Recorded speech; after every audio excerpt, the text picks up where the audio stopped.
Mayoral candidate Mike Johnston says that other cities in Colorado would step up to help if asked. Denver's emergency managers say they have asked, and they're not getting any help sheltering migrants. Politics guy Marshall Zellinger examines Johnston's claims and others made in our third and final mayoral debate. I have a real belief that there are mayors around the region that would help us. I have confidence. You call Anna Stout in Grand Junction and you call John Suthers down in Colorado Springs and others, they'll want to do their part. Let's put that statement to the test. I reached out to Grand Junction Mayor Anna Stout and outgoing Colorado Springs Mayor John Suthers. Stout told me it is fair to say that Grand Junction would help, but also that she has not had any conversations with either Johnston or Brough. Suthers' office gave me a generic statement that included, "We are in continual contact with our partners if there is a need to support." Let's go back to Johnston from last night. When you know what the numbers are that are coming and you know your capacity, you can partner with Aurora or a Fort Collins or a Pueblo or Colorado Springs and say, can you take 30, can you take 50, what's your capacity? At a news conference last week, current Mayor Michael Hancock said the city does not get advance notice that busloads of people are coming. I reached out to the cities Johnston referenced about helping with the migrants coming to Denver. Aurora's statement said, without any city-owned shelter space, it's limited in its ability to house individuals.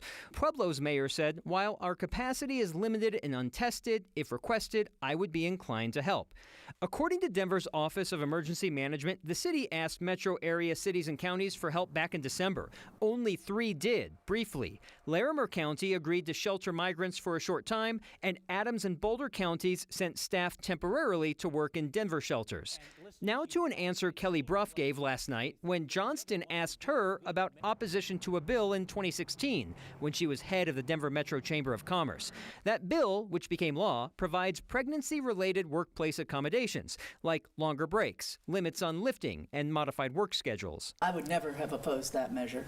I would strongly support it. But the chamber, with Brough as CEO, opposed that bill, saying it duplicates and grossly expands protections and remedies already existing in current federal law. Well, the chamber opposed it under your leadership. The chamber isn't running for mayor. But I am. Brough acknowledged that distinction last night, that the chamber took certain policy positions with her in charge that opposed her personal position. But as we found out in the debate, you have to ask her about each individually to know which is which.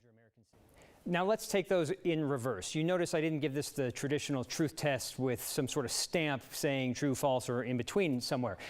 Kelly Brough can have some wiggle room with her personal position, but it's clear in the Chamber of Commerce position, like you saw in those documents, with her in charge, she, as part of the chamber, said certain things, and now you have to ask her individually about, was that your position or the chamber's position? Mike Johnston has some wiggle room as not mayor just yet, that he can say certain things that we, as Grand Junction's mayor, said, well, I haven't talked to him. And it would be, she also said it would be inappropriate for me to talk to the candidates. Sure. But if asked, perhaps we're willing to help. So there's wiggle room there. So I just couldn't give them definitive answers there. Yeah, but the context is helpful. And I think one other reason that we've spent so much time asking them about what they've done in the past and how it might inform what they do in the future is that when it comes to their forward-looking visions, they're pretty well trained on the same track. Sure. And look at in this case with the migrants.